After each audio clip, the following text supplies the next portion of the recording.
All right, guys. Yeah, went ahead and gone live. See if you can try it again, Mark. Okay. All right. I'll try again. Okay, guys, we are live. Time for extra point with Phil Jones. We're hoping to get Mark Dykes in here with me any second now. Boy, what a man! Have we got a lot to talk about in the world of high school football, right? It has been a crazy, crazy week. I say week, been a crazy weekend.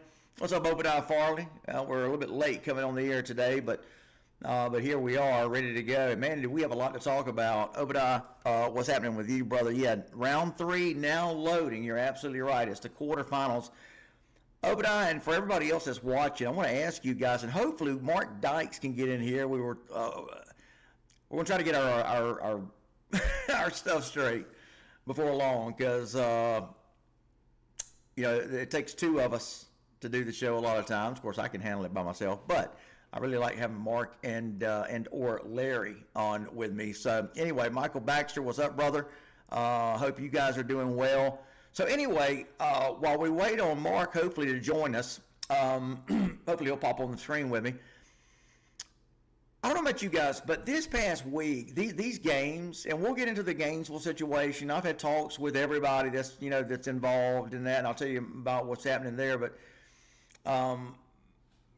this weekend's games, these round 2 games, these felt like quarterfinals. They had the look, or they had the feel. Well, I guess you can say they had the look and the feel of something more than just a second round game. Did you guys get that thought? I mean, did you guys get that feedback, that feeling? I certainly did. I mean, Rome and Hoko going at it. That Brunswick Gainesville thing. I don't know. It just had the sense of something, a lot bigger. I guess is what I'm saying. So anyway, Mark Dixon, Thomas County Central's checking in. Evan Reese, what an interesting Friday of football. Yes, it was. Mike Baxter, the whole Gainesville thing is a mess. Yes, it is. Robert Tallard, still rooting on his Peach County Trojans, brother. That's what I'm talking about. That's showing the spirit. Peach County being eliminated was a little bit of a shock to me. Actually, it was a lot of a shock to me. Ranks Swanigan is checking out the show.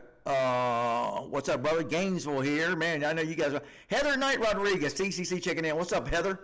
Juancimo Villalobos, my new Facebook friend. I can't believe we weren't Facebook friends already. What's going on, brother? Okay, so let me just get right to it since we got some Gainesville folks in the house here. So today I had conversations with Adam Lindsay, the athletic director. I had conversations with Dr. Tim Scott. He, of course, is the executive director, the head honcho with the Georgia High School Association. Had talks with him.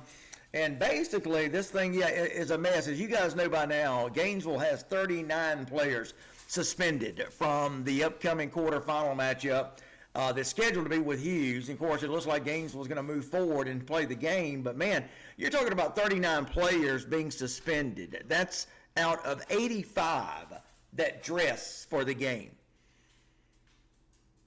It kind of reminds me of going into a knife fight with one hand tied behind your back.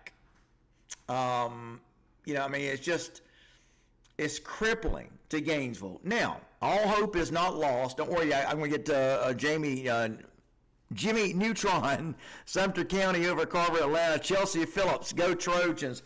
Appreciate you guys checking in. So, Greg Maddox, of course, the Hall of Fame pitcher, is checking in with us. What's up, Greg?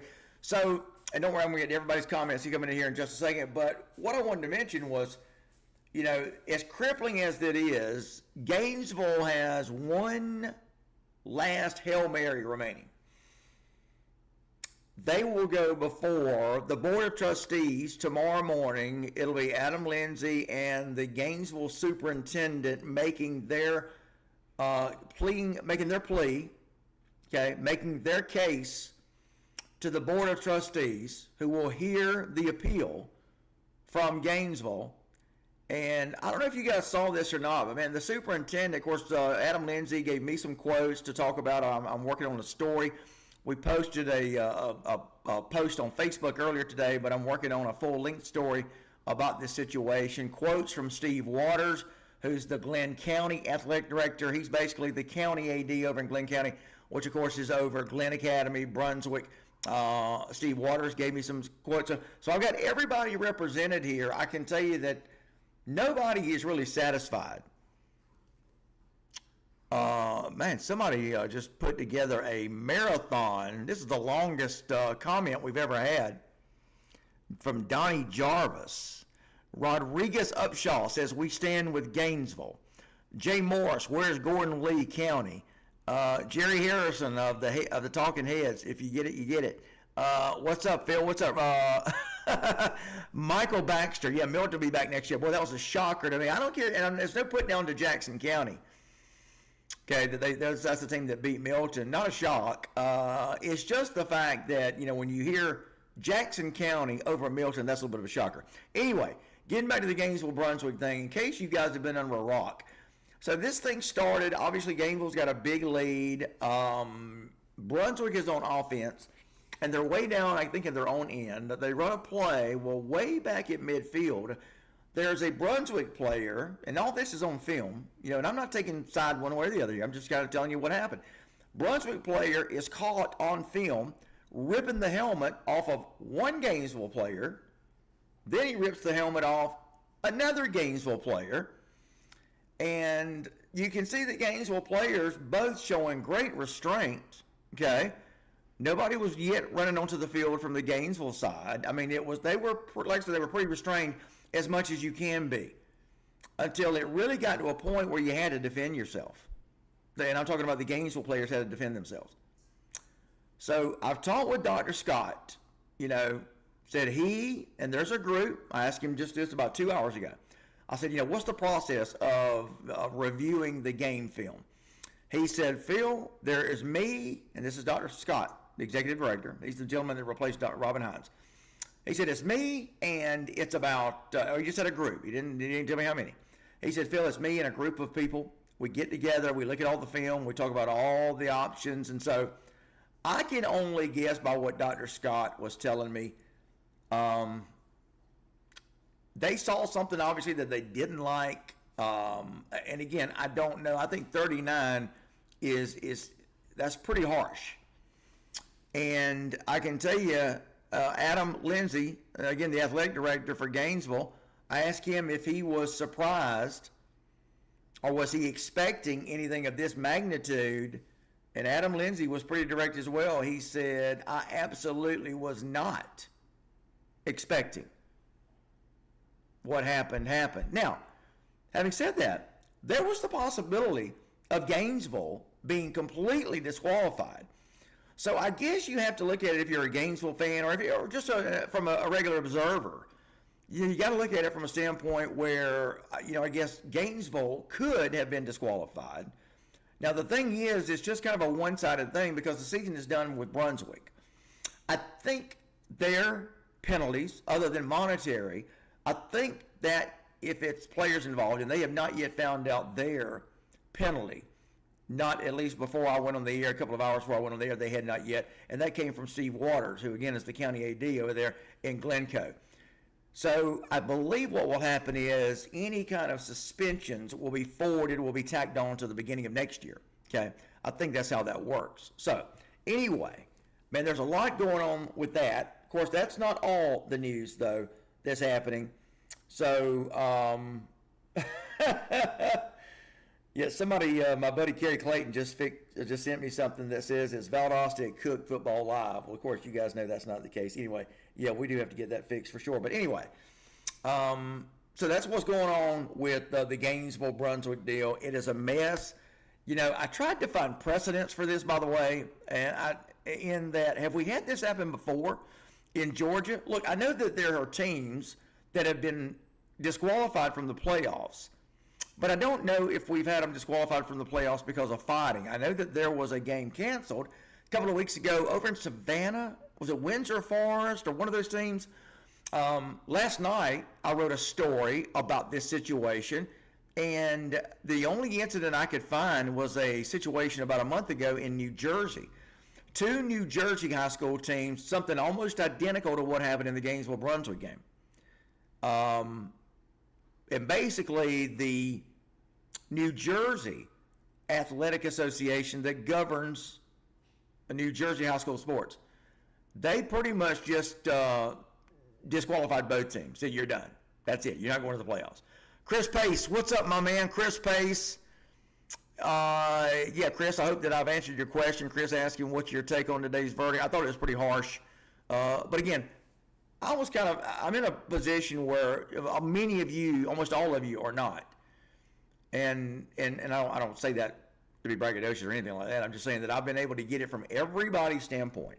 I've been able to get it from the Glenn County Athletic Director, Steve Waters, Gainesville Athletic Director, Adam Lindsay, Dr. Forgot his name. The Executive Director of the GHSA, been able to get his take on it. And after all, he is the ultimate judge. It's him and the GHSA, Dr. Tim Scott. It's him and his group that is actually the ultimate judge of this. So I was able to speak to everybody involved in this thing. And look, I can say that they're trying to come to a rationalization of this that's fair. I can tell you that Gainesville will have a chance. They are appealing this. It's going to be happening about 9 o'clock in the morning. They'll go in front of the Board of Trustees at the GHSA. They will appeal their case. It's going to be Gainesville's superintendent and Adam Lindsay, the athletic director. They'll go and try to plead their case. I think, now it's just my take, and look, no one has told me anything. But I think this is going to get, they're going to get a reduction in this. That's just, again, nobody has told me anything. That's just my gut feeling. That's Phil's opinion. May or may not happen. You kind of get a sense for certain things when you talk to people. That's my take, because it is pretty severe. If Gainesville has to go into this game against Hughes, missing 39 players, guys, they only dress 85. That's just about half. And you got to remember, in case you weren't aware of this, my understanding is that, and this is what happened.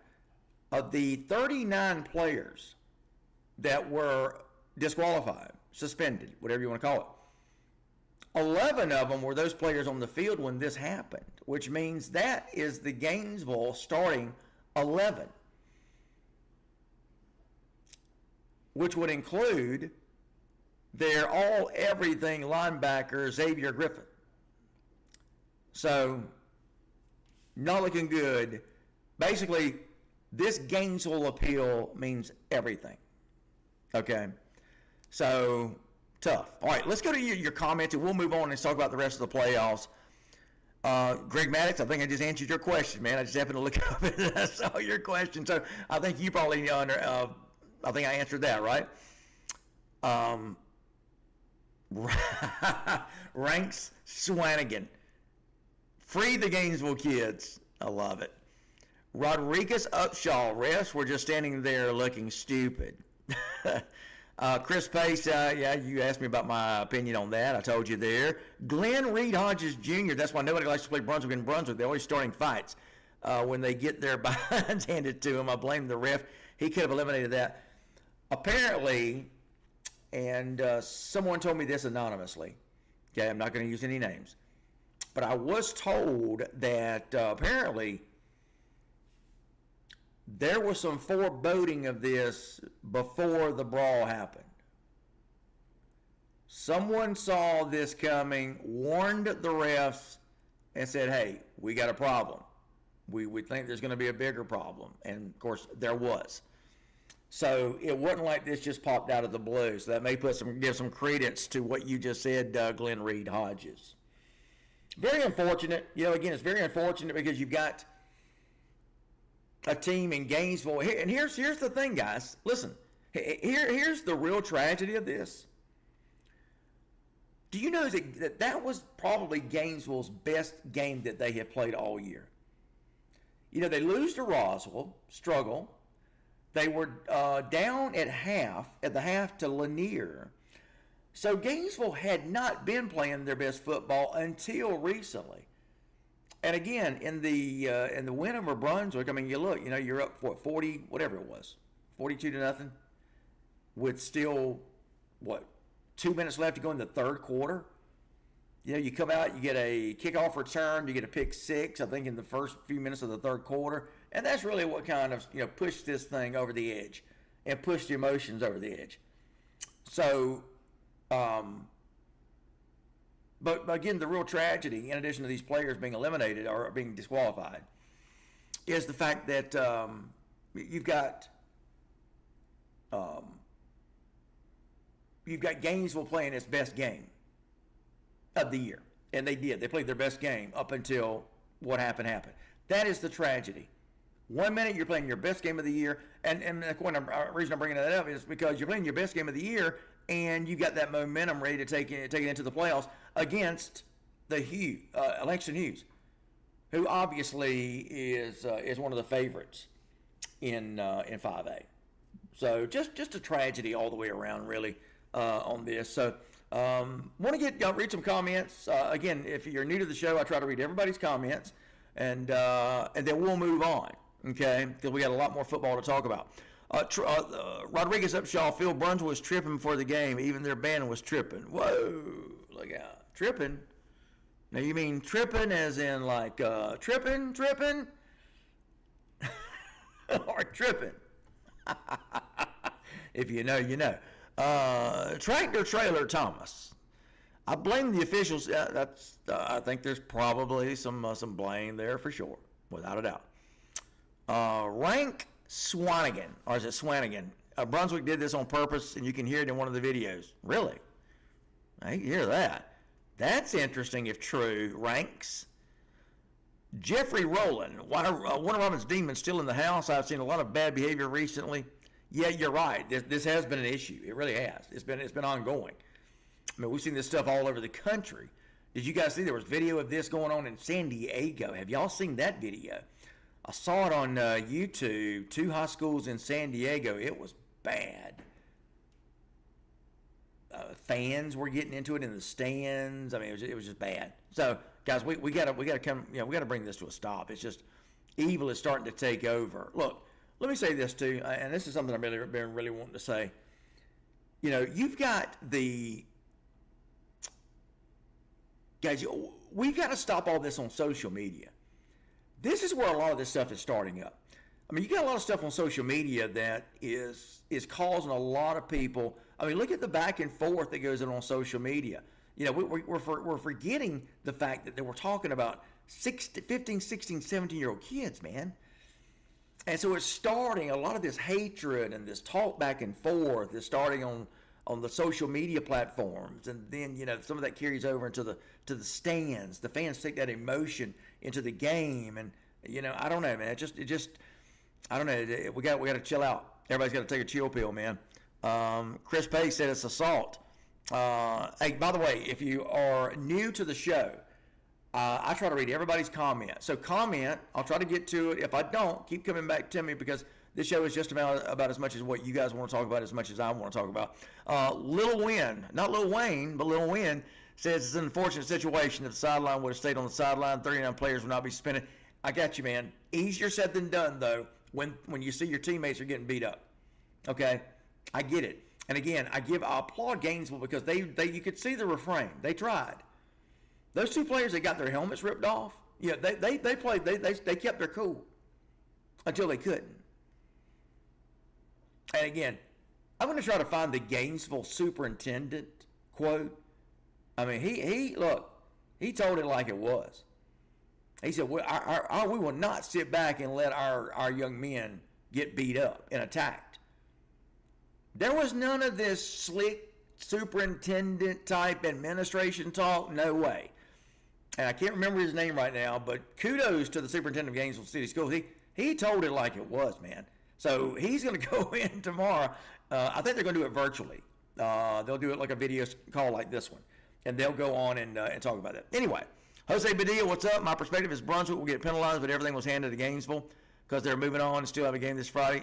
Maybe. I'm having to cut some of these off because we got so many people wanting to check in. Andrew Watkins. Yeah, Albany State. Great win over Valdosta State yesterday. Well, it's a beautiful field they've got over there in Albany, isn't it? Okay, I'm going to go on some of these, try to fast forward through some of these. Kenneth Hurst, Thomas County Central's in the house. Chris Pace, I think in girls basketball some years ago, it happened in a game. I think Beach out of Savannah was the team. No, you're right. You're absolutely right, Chris. That's exactly what happened.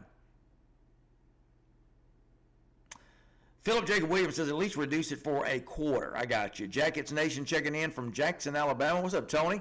All right, so all right, well, let's move on and talk about some of the playoff football guys that's going on. So, wow, what's happened to South Georgia? And then there was, man, I'm talking about 6A. And guys, listen, I have been talking about this for the last 3 or 4 shows. And I apologize for repeating myself, but I know we got some new folks in here tonight. I did this story on what it's going to take for South Georgia teams to win in Class 6A. And I'm talking about going deep in the playoffs. So you just saw Lowndes get beat, Colquitt get eliminated, okay? Valdosta's still alive. But guys, let me tell you, it's what Rush Probst and Jeff Herron both said. For these South Georgia teams to have a chance in going deep in the playoffs and making it hopefully to the state championship, number one rule, you got to win your region. Why? Because you avoid the travel. Colquitt County had to make 2 long trips in a row. They had to go to Mill Creek, won that one, but then they had to go to Grayson. And I know you can make the argument that didn't matter if it would be played in Colquitt's backyard. Grayson would have won. Maybe, but obviously if you're at home, that's a huge advantage, especially if you're talking about Colquitt County. Valdosta. Now, I think a couple of things here. Valdosta, yes, they won their region. Yes, they are at home. But Valdosta, and I can say Valdosta, Thomas County Central, I mean, who else? You win your region, you get a really good draw. Valdosta's got a heck of a draw. Look, they breezed through the first couple of games. They'll win Friday night. I don't even know who they're playing. Well, I know, but I forgot. Who's Valdosta playing? Is it Newton? No. It doesn't matter. Valdosta's going to roll. Okay, Walton. Walton is a number 4 seed. Yes, I know they pulled the upset over McEachern. Okay, I get it. And then Walton, I guess, won this past week, beat East Coweta. So they're on a little bit of a roll. But Walton now has got to come for the 3rd straight time. They'll come on the road, that is, for 3rd straight time. They'll hit the road, and they'll come to Valdosta. And see, this is Valdosta. They're at home. They won their region. They don't have to travel all over the state of Georgia. And, man, they are in a – and because they won the region, Valdosta is in the driver's seat. Again, this is what happens when you win your region. You don't have to travel. You get a good draw. You're playing a bunch of number 4 teams. Well, you do play a number 4 team to start with. Then you play maybe number 3 or so. You see what I mean? Makes it a lot easier to win your region. Easier said than done. I get that, but it means that much. Okay? I'll give you an example. My buddy Jeremy Edwards in Houston County. Really good year this year, but they did not win their region. And, they had to travel to Rome, and that was a brutal place to play last Friday night. It was raining, it was cold, it was skank weather. You're playing at Barron Stadium, which is a tough place to play. Helco brought a great crowd. Houston County played well, but you know what? They had 4 turnovers. Again, that's what playing on the road does to you. You get rattled a little bit, you start coughing the ball up, the weather's, it's not good. And so, again, you see all these advantages. Thomas County Central won their region. Look at, man, Thomas County Central has got a great draw. Thomas County Central has won easily. I mean, Villarica, come on. No offense, Villarica. And then you got, who's Thomas County Central got this week? I mean, who is it, guys?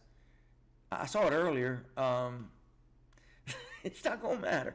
Thomas County Central is a beast, but so far they have played and look, again, to the victor go the spoils. I'm not besmirching. In fact, I'm talking about them in a good way. I'm talking about all these region winners, Valdosta, Thomas County Central. You win your region, makes all the difference in the world. You get a number 2 seed, that certainly helps. But, again, Lowndes is out. Lowndes has to travel. Lowndes didn't win the region. They come in 2nd, but Lowndes had to go up against the number 1 seed in North Gwinnett. By the way, yes, I had picked Lowndes to win. And I went 3-3 on my pick 6 this week, one of my worser weeks that I've had. And boy, the North Gwinnett coaches, not Eric Godfrey. Eric Godfrey and I are buddies. In fact, I had to tell him to call the dogs off, coach. Call those assistants off. Defensive coordinator, one of the other defensive coaches for North Gwinnett, man, giving it to me. How about that Lowndes pick, Jones? By the way, hindsight's 2020, ain't it? I mean, it's pretty easy to come back and do that. Anyway, it's all good, man. I love it. I love those folks in North Gwinnett.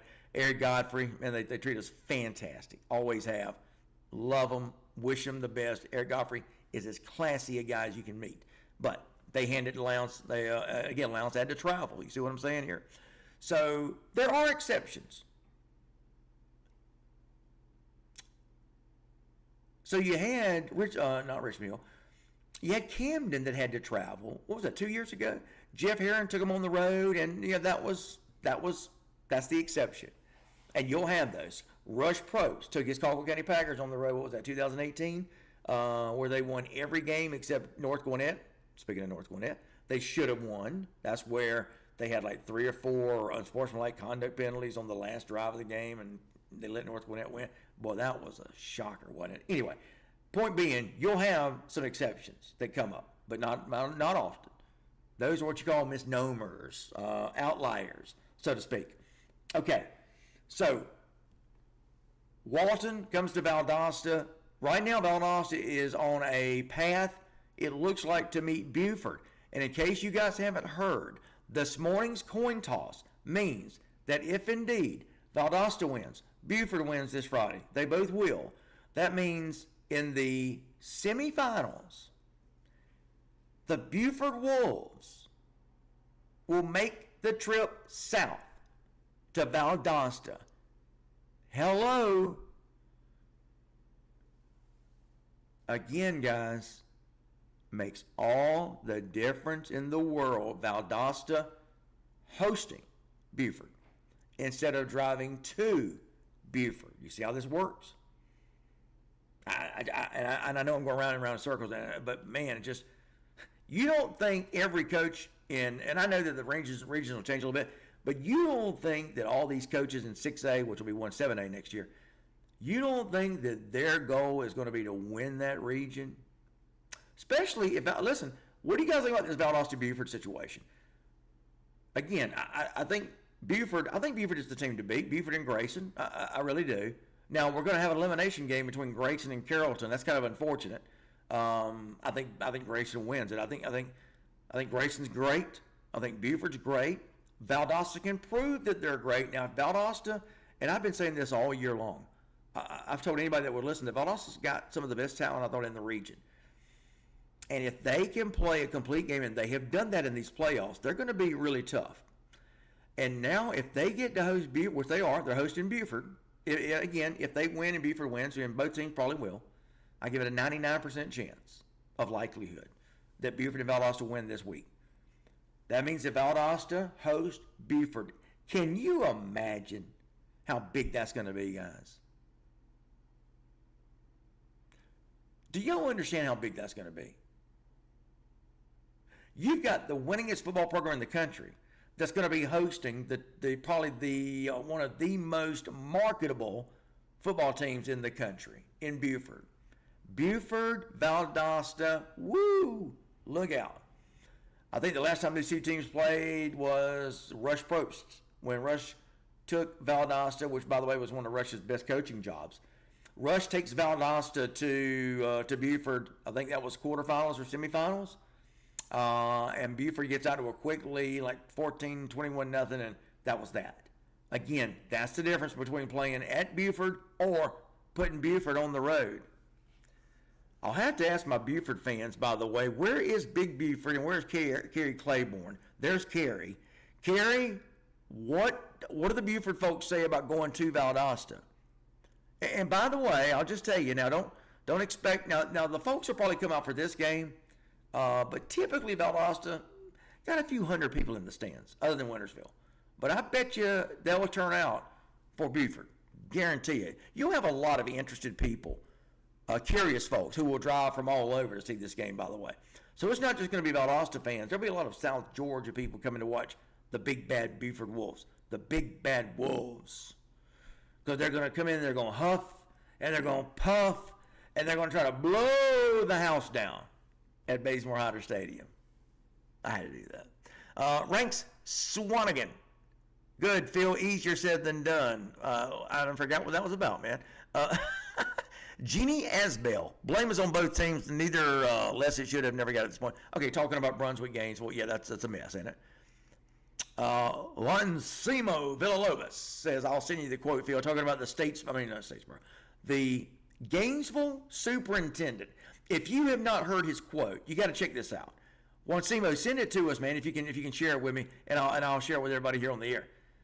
Superintendent was not giving some glossy admin speech. No.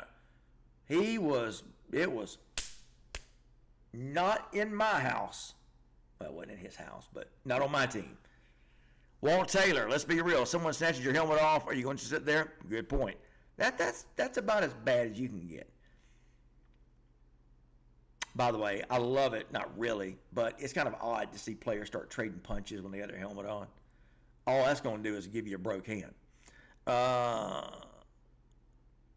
K-Rose checking in. Man, boy, don't you guys have a lot to be happy about. David Coleman. What a job. I can remember people talking about wanting to run him out of town.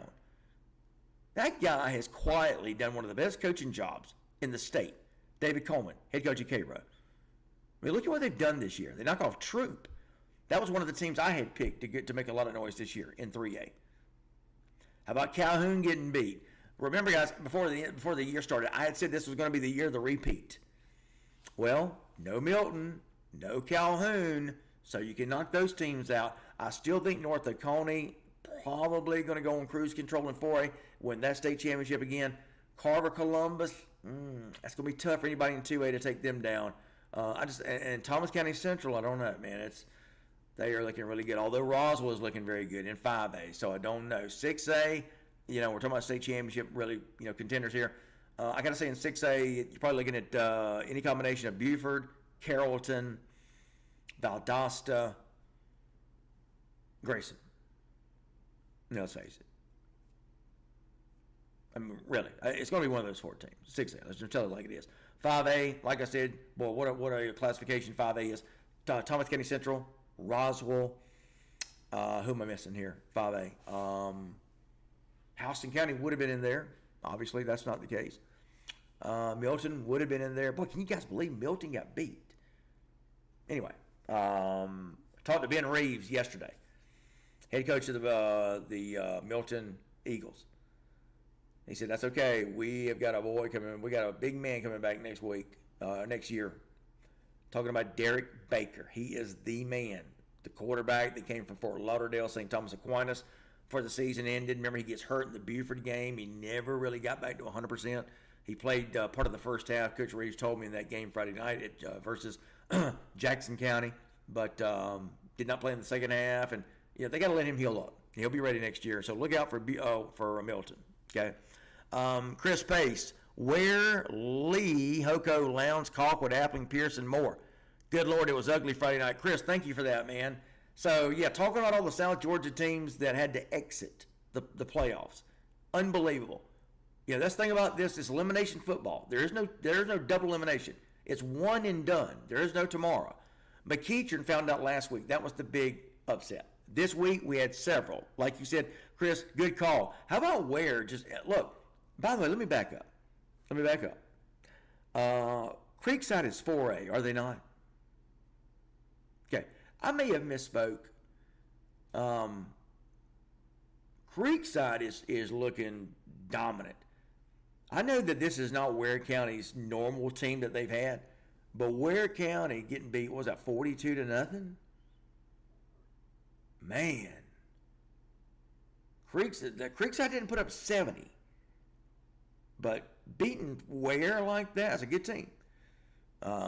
Anyway, okay, unbelievable, man. So Creekside, I'm assuming, please tell me that Creekside and North Oconee are not in the same side of the bracket. They have got to meet for the state title, I hope. And that will be a dandy if that's the case. Somebody help me out on that one. Dominique McKinnon, Cats will host. Yes, they will. I mentioned that earlier.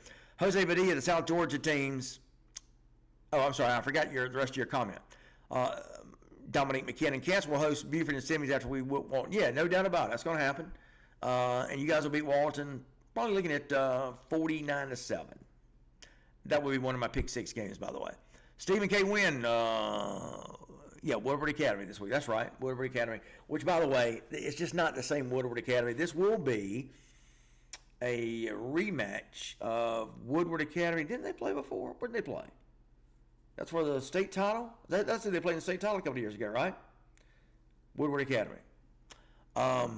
John M. Cox. Valdosta is in a good bracket. Yes, they are. And again, to the victor go the spoils. You win your region, and look at all these teams that won their region. Made all the difference in the world, not just from the travel, but the draw. Valdosta got it. Man, look, when Valdosta won their region, Shelton Felton knew it. You see the smile Shelton Felton had on his face? Old wrinkle collar there. I hate wrinkle collars. Tighten that up a little bit. So, you know that Shelton Felton, when he won the region, had that big smile on his face. I don't blame him. You know why? Because Shelton Felton knew, man. Shelton had looked at the bracket and was like, whoa, we've been a roll through this baby, man. And he did. And they are. And they will. Man, that Buford thing at Bazemore Hyder Stadium, are you kidding me? Do you know how big that's going to be? Tremendous. Game of the decade. Two powerhouse programs, the team that has dominated for years, and and talking about Valdosta, trying to make that resurgence and get back to making Valdosta a big name now instead of riding on the heels of the teams that were so good way back when. This is a chance for Valdosta to do that. And again, guys, they've got the talent. Some of the Valdosta people had told me, the Trey Weatheringtons and some of the others had told me about 3-4 years ago, said, watch out for this 8th and 9th grade group coming up. That's Deron Foster. That's Fidel. Gosh, I've talked about him so much here on the show. Is it Marquise? Marquise Fennell? Tyreek Wade, the quarterback. I mean, they had a 2-quarterback system there for a while. Prince Jean, the Kentucky commit. And I'm leaving some out. Man, they are loaded. It's Valdosta. And I've said this all season long. Just look out for the Cats. Alan Clanton, South Georgia teams just can't win on the road in the playoffs. That problem has been the way. Yeah, you're right. It is. It sure has.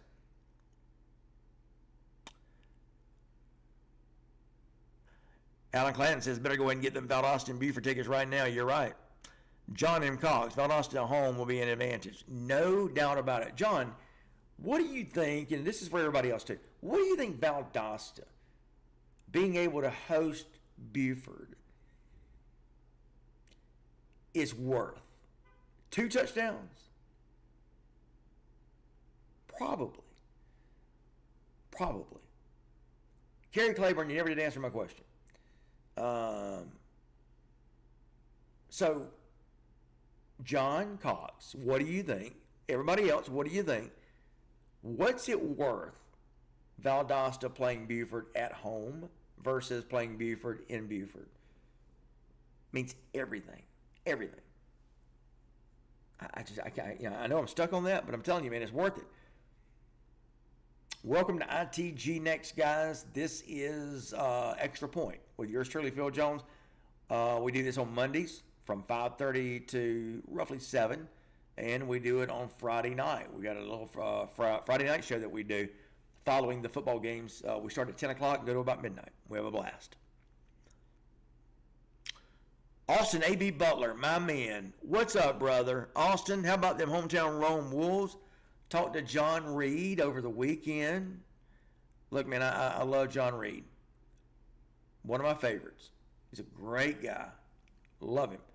Used to host the John Reed Coaches Show when he was at Tift County. We had fun with that. Brooks Carter says if Early County wins against Screven, because of the coin toss and where seated, they can conceivably host all 4 rounds at home. Early County's looking good. Whatever happened to their head coach? Joel, what was his name? Somebody help me out. Early County's head football coach, Joe Harvin. Whatever happened to him? John M. Cox. I think Carrollton will beat Grayson. I don't know about that, brother. Maybe. Don't sleep. All right, so Stephen K. Wynn says don't sleep on Carrollton playing at home. Okay, so Grayson will go to Carrollton. Is that what you guys are saying? Yeah, that could be tough. It could be tough. I just, I don't know, man. Grayson has had these teams. Look, Grayson has played these tough teams all year. Thompson. Who else did they play? Grayson played. Who was it? Who was that? Grayson played Raven Gap, who is the defending North Carolina Independent School state champion, even though they're in Georgia. I know, don't make sense. That's right.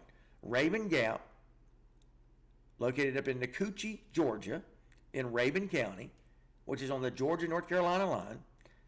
Raven Gap, they are in the North Carolina Independent Association, even though they are a Georgia football team. And they are defending state champions of the North Carolina Independent School Association. Grayson played them, I think it was that first or second game of the year, and wound up beating them, had to come from behind. And then they played, Grayson played Thompson, had to come from behind in that game. I think that one went to overtime, second consecutive year it went to overtime. So Grayson, man, they've gotten used to playing these big games. Remember, Grayson has done this without Travis Burgess. Just saying, man. Grayson has not only got the talent, they've got the best player in America in Tyler Atkinson, acting up. Guy's a beast. I can remember when Adam Carter coached at Grayson, and he had the pleasure of coaching Tyler Atkinson when he was like an 8th grader and freshman. And I can remember Adam Carter back then telling me, Phil, you won't believe this young man we got coming up. I'm like, Coach, who is it? Tyler Atkinson. Beast. And now we're seeing him. Guy went on the Pat McAfee show, for goodness sakes. Yeah, he had his own shirt, acting up, ATKN up. Man's a one-man, a walking marketing machine. And he's also a walking beast of a football player. Going to the University of Texas. You can make those horns, and you can also make those dollar signs. More power to him. Gage Quintero is checking in from Toombs County. Gage, what's up, my man? I think it's the first time we saw you here on the show. Kerry Claiborne says, we will be there. And again, now, just not a lot of parking, Kerry. I'm giving you advance notice. Parking's going to be at a premium. It always is in Valdosta. So get there early. Okay. Nowhere to eat around the stadium. You'll have to eat when you get off 75. Best thing to do is just stop at Buc-ee's on the way down, get you some sandwiches, bring it to the stadium, and then eat them in the car. John M. Cox says Carrollton beat Grayson. L.J. Littlejohn snatched the helmet off and get punched in the face. David Woods, happy playoff Monday, guys. What a week of high school football. David Woods checking in from Grayson, Ram Country. What do you think about Grayson? Grayson Carrollton. Don't be a homer. Tell me the truth. John M. Cox says CCC going to win it all. Bill Brill Haynes checking in from Carver, Columbus. Give him the ring, he says. Dominique McKinnon. Marquise Fennell is playing at his best. Also, please don't forget Wade and Gene is playing phenomenal. Walton and Beaver have their hands full. Oh, no, I'm not forgetting. I mentioned all of them. Mentioned them all. I just mentioned Tyree. I just mentioned Marquise Fennell, Devon Foster. Now, who is Wade? Who are you talking about there? Is that which one is that? Help me out. Austin A.B. Butler says, Rome, baby, Rome. Oh, listen, I was talking 5A. I'm sorry. In 5A. Thank you, Austin A.B. Butler. 5A, Rome. By the way, where will Rome and TCC meet up? And I know Darius Kinsey has told me this before. Our official, he and Kerry Claiborne serve as our co-chairs, bracketologist here for ITG Next.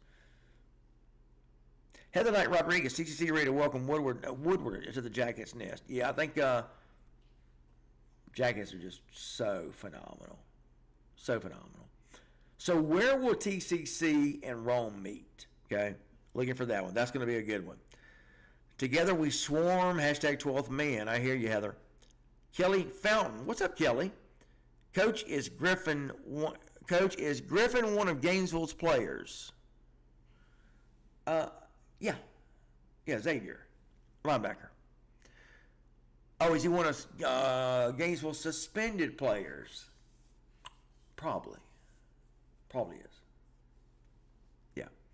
Because what I was told today, talking to all the parties involved, was that the 11 that were on the field when the fight broke out, which that would have been Gainesville's starting 11, they are part of the 39 that were suspended. And again, in case you guys have missed it, there is an appeal that will take place tomorrow morning. That's Tuesday morning at the GHSA offices. We'll have an appeal and see where it goes. Yeah. But Darius Kirksey, what's up, my man? 49-0. Sorry, got the score wrong. 49-0 Creekside. Got it.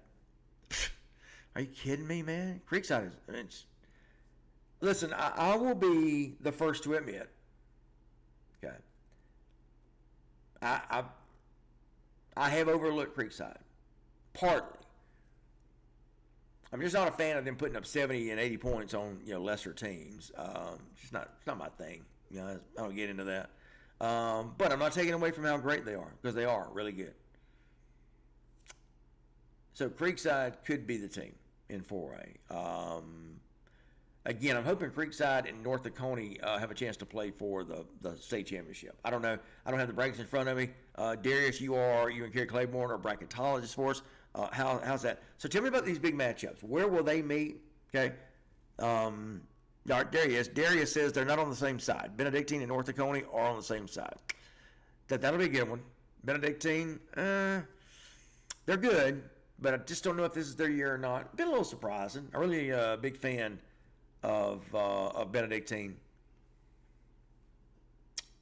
They do a great job, man. Love their coach. Luke Nelson has made it. Or Luke, I don't know if I'm late coming to you or if you're late just getting here. Luke Nelson. He's Big Buford, ladies and gentlemen. Let's welcome in everybody. Luke Nelson, Big Buford, is in the house.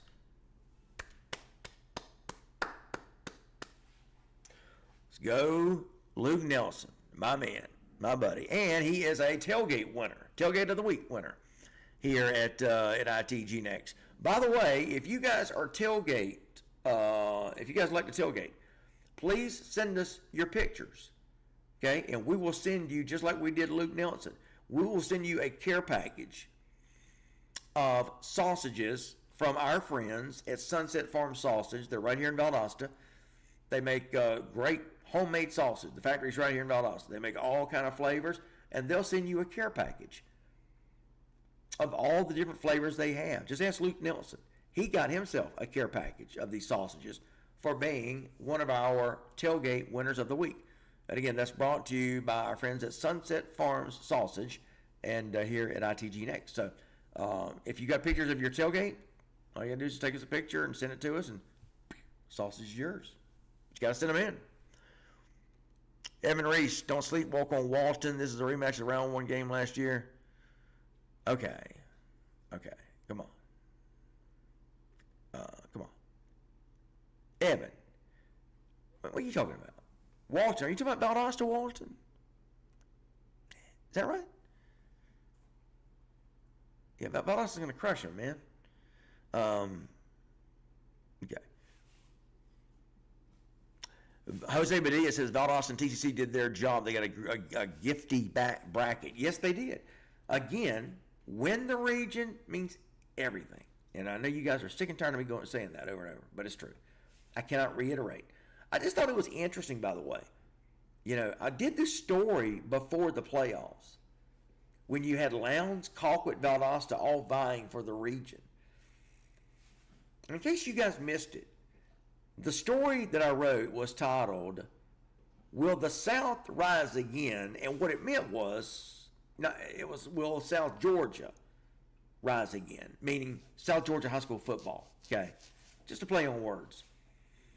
But the story, it was just a cute little headline, but the story meant, will South Georgia high school football's largest classification rise again? Again, it's been a long time since South Georgia had a state champion. And I'm talking about in the biggest classification, 6A. Okay. You got to go back to, I guess it was 2018, 17, 18, whenever it was that Colquitt County won the state, or maybe even before that.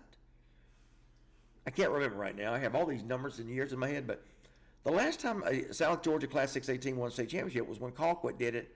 I believe it was 2018, maybe. Anyway, my story centered around what would it take? What's it going to take for a South Georgia team to win the state championship at the state's highest level? And in the story, I interviewed the two gentlemen who had won South Georgia's most recent state championships in the highest classification. And that was Jeff Herron at Camden. He did it in back-to-back years. I think it was 2008, 2009. Then, a few years later, it was, I think Randy McPherson did it, and then Rush Probst did it. Okay? And every one of those coaches said, you got to do this. You got to win your region. But you got to be different. And what those teams I just mentioned, how different were they? Camden and Lowndes both ran completely different offenses from all the other 7A and 6A teams. Nobody else is running the triple option in 6A and 7A, but they did. Jeff Herron took a 3-seed Camden team 3 years ago and almost won it all. Be different is what he said. Rush Probst said the same thing. Now, Rush didn't run the wing T, but what he did, he introduced something completely different. Nobody else was doing. Started feeding players. He said, we're going to start feeding players. We ask players to come in here on Monday morning and start pumping iron, and they don't have anything in their bodies. Rush said he had players coming to him saying, Coach, I had a bag of potato chips yesterday. Rush is like, what? There's no way you can come in here and start lifting weights with no energy. That's when Rush Probst went to the Board of Education and the folks, the Booster Club at Colquitt, and said, we got to start feeding players. What do you mean we got to start feeding players? We got to start feeding the players. Okay, you mean just the offense? No, we got to feed everybody. And Rush said, we got to do it every meal. So that's where the commitment came in. Colquitt County began feeding their whole players, their whole team, their whole roster. Breakfast, lunch, and dinner. Yeah, it was expensive. But look at what it built at Colquitt County. So Colquitt County still does it. And everybody else started following suit. So that's what being different meant to Rush Probst. So just saying, win your region, be different. So there you go. Clarence Smitty Smith, Valdosta thanks Cairo for not wanting quarterback Wade. So what? So Tyreek Wade was going to go to Cairo? Well, I'll tell you, now Cairo's got a pretty good one in the Puckett kid.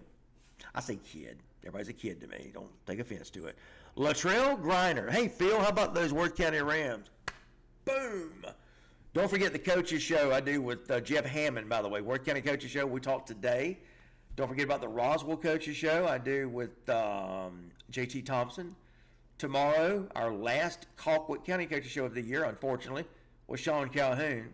That's a heartbreaker. Had to do my last HOCO Coaches Show today with Jeremy Edwards. That was a heartbreaker, man. Houston County losing to Rome.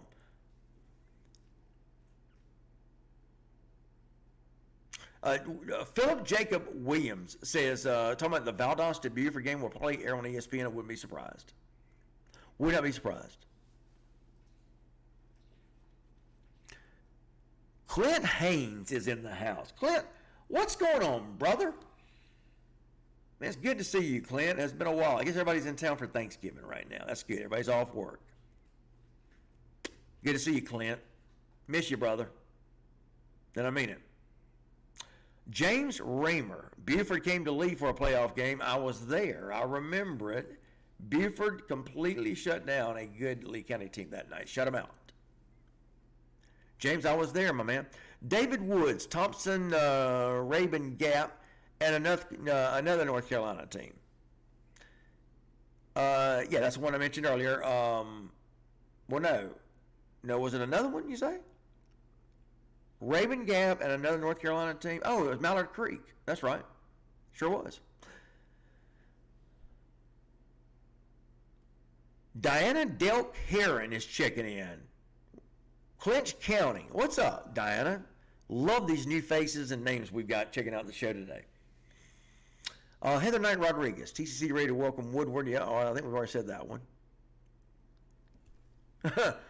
Jose Medina says, yeah, it's only bad part about Bazemore High or no parking. Yeah, just you can't find any parking, man. You got to get there and park in people's yards and wherever you can. But don't get towed, Kerry Claiborne. Don't get towed, Kerry, and don't get put in jail. I'm not going to come get you out. Make you stay in the slammer all night. Just kidding. Grayson, even better this year when plugging any serviceable quarterback and still win. David, I think you're right, man.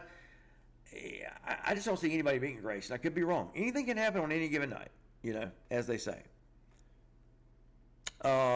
Stephen K. Wynn says Sumter and Carver, Atlanta will be a good one Friday. Let me tell you, no kidding, man. Sumter is for real. They, by the way, enter our top 25. Yours truly puts together our ITG Next top 25, and they are here, and they deserve to be in the top 25. Austin A.B. Butler says it would have to be the state title game. What is that, Austin? I'm sorry, man. I'm so far behind. Which matchup was I talking about on that one? So, okay, let me ask you guys something. So, somebody argued with me today. I put together our top 25. Okay. Somebody was arguing with me today as soon as it came out. Now, I am a believer that if your season is over, you fall out of the top 25. I can't keep ranking teams that aren't playing. But this guy argued with me, basically saying, hey, man, if you're a good team, you deserve to be, you're a good team, you deserve to be ranked. I can't put a team that is lost and their season is over a team that is still alive in the playoffs. Now, am I off base on that? I mean, again, tell me if I am. I don't think I am. I mean, to me, it's pretty simple. If a team is still playing and they're good, and I guess what the guy was saying was, well, if Grayson was to get upset Friday, would you take him out of the rankings? Well, what am I going to do? Am I going to leave him in there and keep ranking them even though they're not playing? I understand what you're saying, but you can't rank teams based on prestige, reputation. I can't do that. I've got to rank the teams. The top 25 is a ranking of teams now that are playing now and how they're performing now. Not what they did, 2 weeks ago. And again, if I'm off base, let me know. What do you think about that?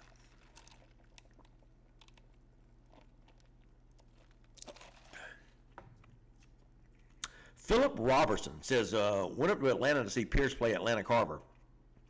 It was close up until half. Carver had a ton of penalties and a lot wasn't called. I believe Carver Columbus will beat Carver Atlanta. Yeah, I do too. I think Carver Columbus is just, I think there are a couple of teams in this state that I would put up against anybody. Carver Columbus and Thomas County Central. I'd put them against any classification. I really would. Kenyon Reiser Sr. In Felton We Trust. Wildcat for life. Yeah, Felton has done a great job at Valdosta. 100%, man.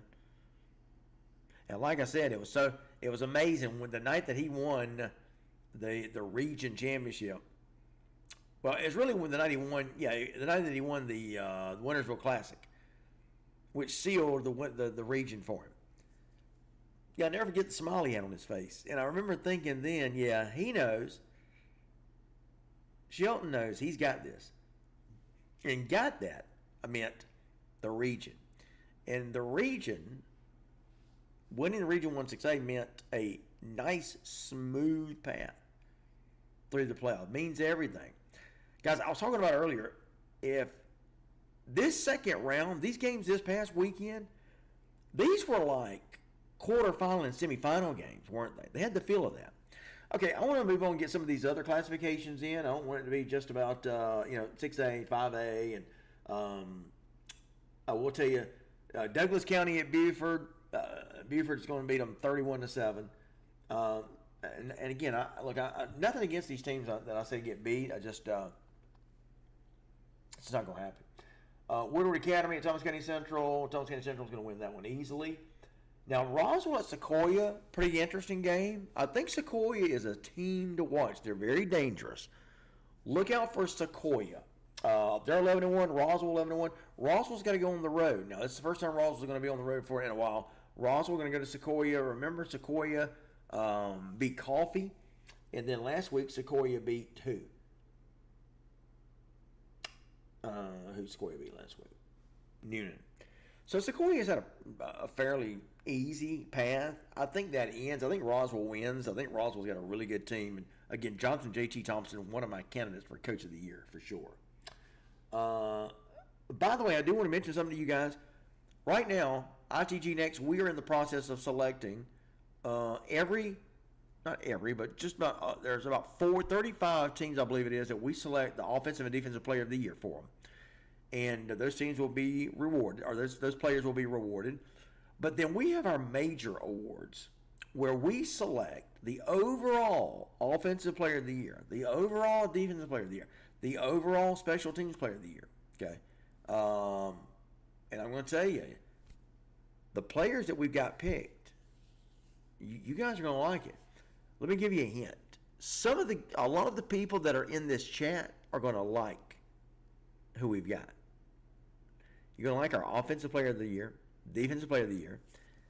Some of you are going to like our special teams player of the year.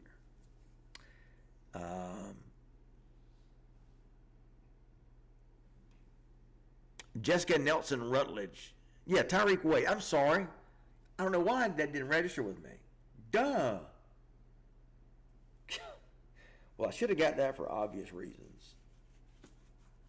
And I'll leave it at that. Tyreek Wade. I can't believe I could remember his name. Heck of a quarterback. Valdosta. Duh. Boy, I drew a blank on that one, didn't I? Yes, thank you. Oh, yeah. We know who Tyreek Wade is. Great job.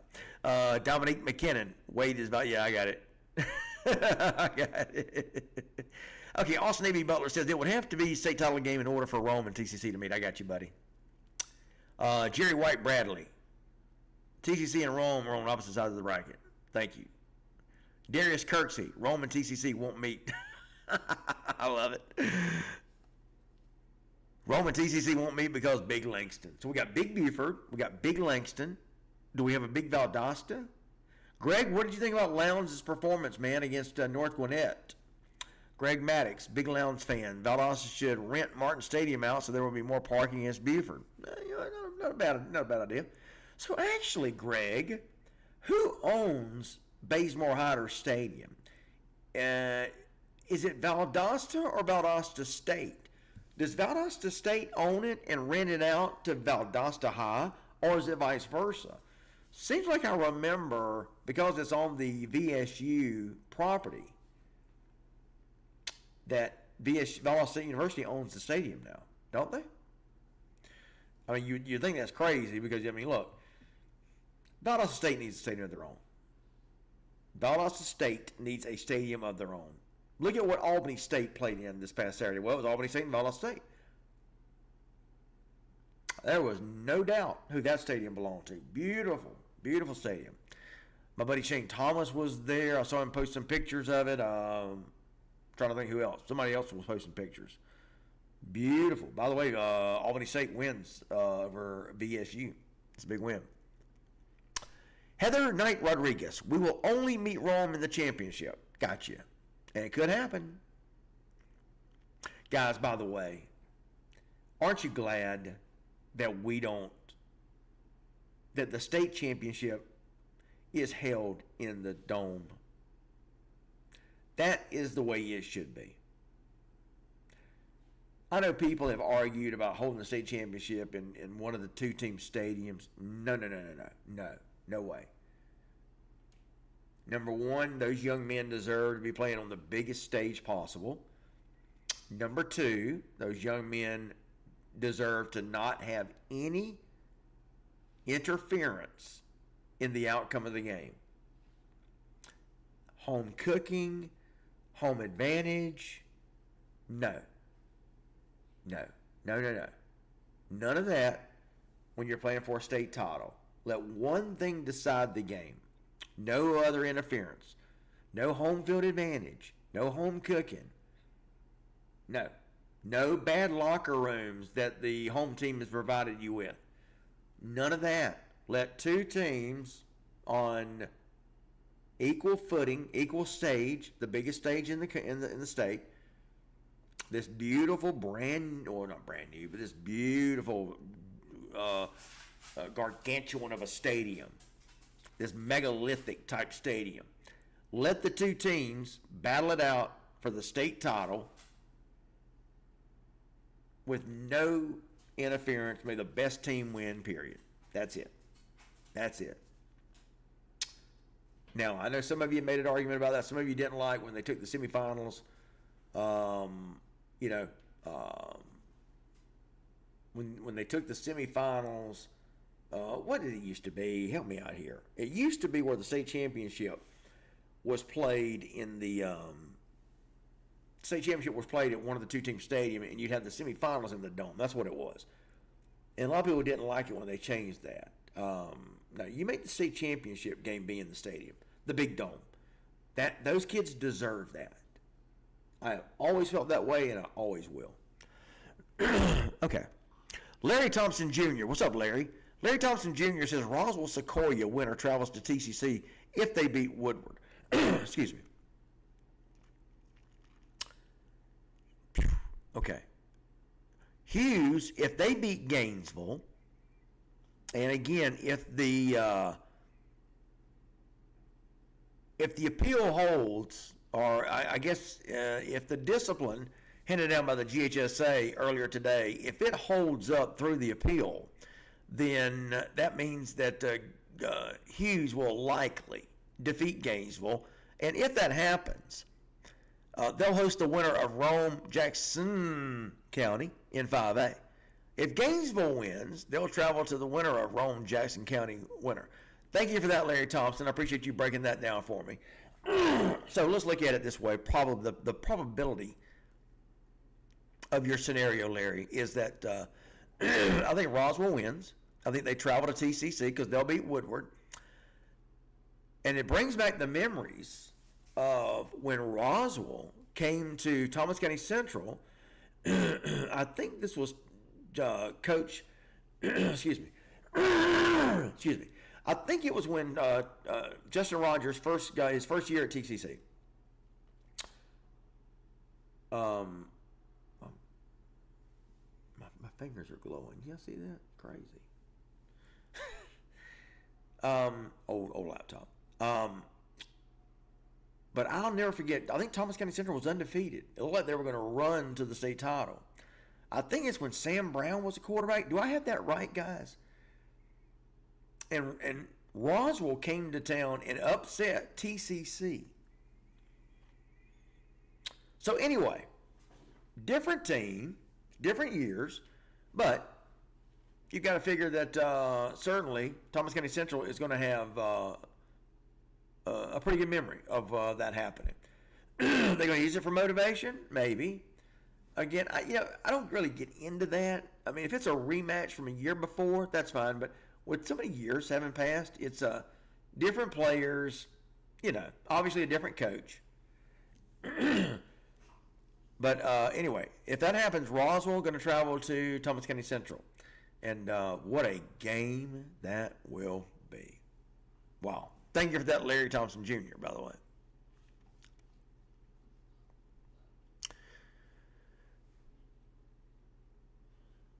Darius Kirks, he says, nobody's stopping our running backs. Florida commit Karin Baker and Wisconsin commit Fat Boy Wiggins, who was one of our top performers last week. Chris Pace says Creekside versus Benedictine for the state championship game 4A. Could very well happen. Marvin Woltauer, my guy Nuke, or was it Luke? Marvin says he's got the nukes. John McClellan. John, I think, is the PA voice of the Rome Wolves. John is a former WWGS guy. And 99% of you guys have no idea what I'm talking about. John McClellan says, counting the preseason scrimmage, nobody opened with a tougher 4 games than Rome did. With Douglas County, Creekside, Carrollton, and Toombs County. I'll give you that, John. I will give you that, brother. No doubt. Evan Reese, Colquitt won in 2015 over Roswell in the state. Yep, I'll give you another Roswell goodie.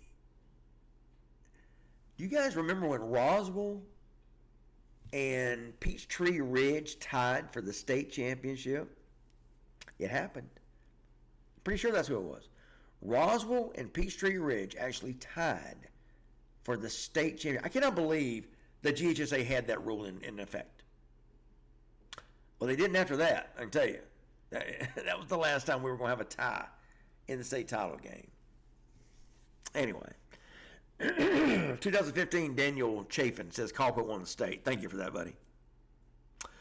Clarence Smitty Smith says it's hard for the South in the highest classification because the school sizes in Atlanta and the North. Georgia transfers. North Georgia transfers. I get you.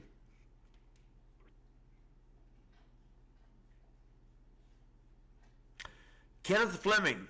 What's up, Phil? I hear folks keep bringing up the bracket. All TCC did was win games. Yeah? Rusty Cravey is in the house. Rusty, a.k.a. Jink Dog, has joined us. Says, Phil Jones, I got to root for Valdosta now. Oh, I'm so disappointed in you, Rusty. Jamie Fraley Seeger. Hey, Phil, checking in from Waycross. Jamie Fraley Seeger misses Camden County, but she's always a lady on the move. She's in Kingsland. She's in St. Mary's. She's in Athens. She's in Waycross. Good to see you up and moving around, Jamie Fraley Seeger. Jim Blair lost to North in 17 and Milton 18. Is that Colquitt?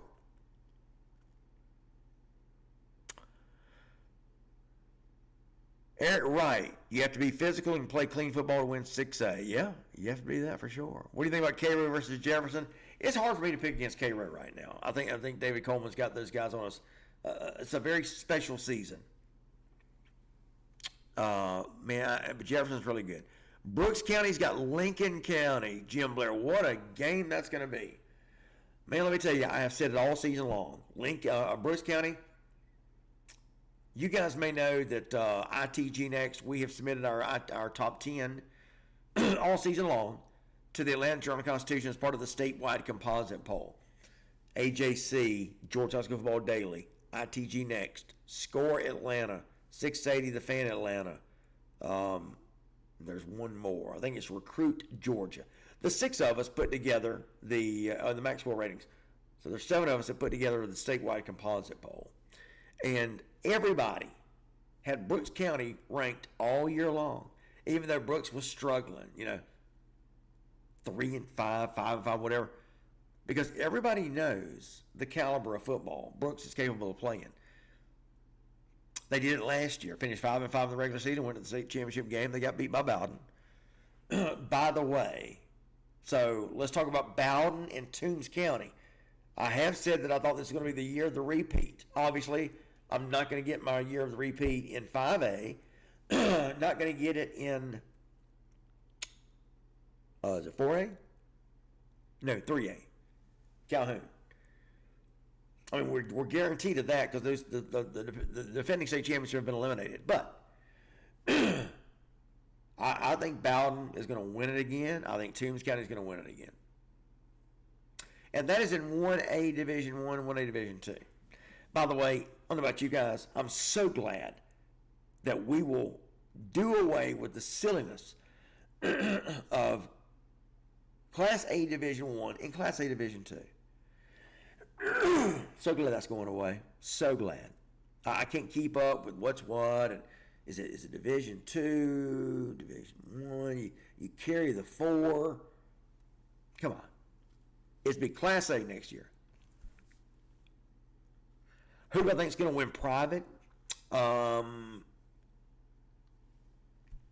think Hebron Christian. I think Hebron Christian is probably going to be the favorite to win it. Leslie Fennell.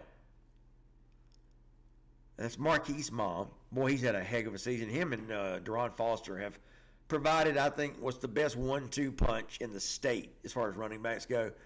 Leslie says, my prediction, Valdosta Wildcats beats Walton by 14 points. Yeah, I think so. Jim Blair, Worth had him a tough one. Check out the Jeff Hammond show, by the way, the coach's show for Worth County. He talks about how tough Bleckley County was and is. Von Lassiter, the coach of the Royals, one of the coolest nicknames in the state, by the way. Von Lassiter, head coach of the Bleckley County Royals. They gave Worth County all they could handle. Now, you had some people out there that were picking Bleckley County to win, and I knew that wasn't going to happen. But anyway, congratulations to Worth County. And here's another thing. I've had Worth County in my our top 25 all year. Okay, and I've had them ranked high. And this is why. Because of what you saw Friday night against a good Bleckley County team, Worth County did what they needed to do to win the game. Worth County is probably going to be going to a state championship. Okay. Hey, baby, we're going to walk in a minute. My dog over here has been bugging me. She's ready to go walk. So we got about 4 minutes left. 4 minutes to go in the show. Jim Blair, Worth, yeah, so we did have him a tough one. Stephen K. Wynn Grayson played Charlotte, Mallard Creek. Yep, I mentioned that earlier. Okay, Dominic McKinnon sets the record straight. Valdosta still owns the stadium and rents it out to VSU. If it was bought from Valdosta, the name would have been changed, I'm sure. Name would have been changed. I got you, buddy. Appreciate the clarification on that. I wasn't sure. And by the way, isn't there a new stadium that is in the architectural renderings out by the new Valdosta school? I know they're going to do the indoor facility. I get that.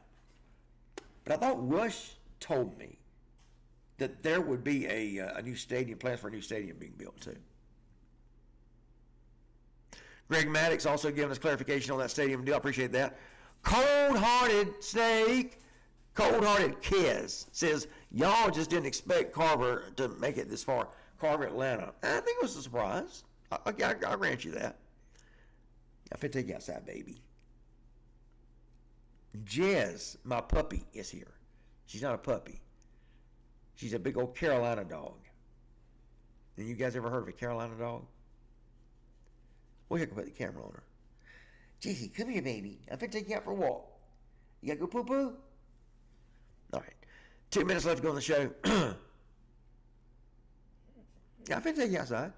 Austin Butler, when Rome won the state title back to back. Second year, state title, yeah, it was the snow. Rome had to leave the bins and play Warner Robins at the MAC, but it was packed house on both sides. Rome won 38-0. You're right. Severe weather chasers in the house. Clinch County checking in also. What's up, brother? So, yes, Greg Maddox says Valdosta needs to go ahead, sell to VSU, and build a new stadium by the high school. Agree. Now, Greg, I'll tell you this, though. VSU, if they buy the stadium, you need to cut the seating down about half. VSU needs a stadium about 8,000. That's a good crowd, in my opinion. Okay, so by the way, Roswell Coaches Show has been posted. Roswell Coaches Show brought to you by our friends at Grand Slam Sports Tournaments.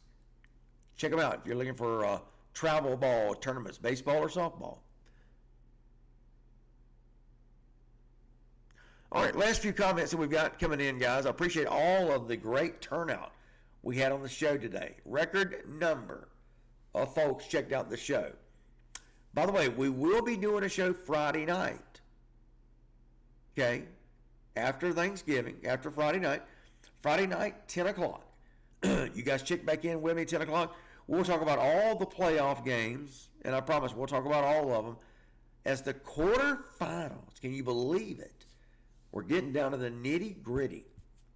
Be sure to subscribe to ITG Next. Check out all of our content. We have a newsletter that we'll send to your email inbox every twice a week. It's free. There's no charge. Just go to ITG Next and subscribe. Be sure to vote for our male and female athlete of the month candidates, by the way. And be sure to follow yours truly and all that we do. I write a lot of stories for us at ITG Next. I'm going to be coming up with my pick 6 for this week. Don't know who that's going to be. So again, when it comes to high school sports, that's all we do. Nobody does it like we do here at ITG Next. Big thanks, by the way, to Dr. Kevin Collins of the Houston Clinic, sponsors the show. Thank you, Dr. Collins. Best orthopedic surgeon, best orthopedic doctor anywhere. He happens to be the team doctor for Colquitt County and Valdosta State University. And he sponsors this show, longtime sponsor. Dr. Kevin Collins, the Houston Clinic. We appreciate you, brother. If you're watching, hope you are. Dr. Kevin Collins will take care of you. One of the best doctors in the world. He's very good at what he does. Guys, thank you so much for being a part of the show today. We're going to bow out. My voice is about gone. I got to take my dog. She got to go poop and pee-pee. And she's ready to go. So I got to take off. Again, thanks for being a part of the show. We'll see you guys on Friday night, 10 o'clock, right here at ITG Next. See you then, guys.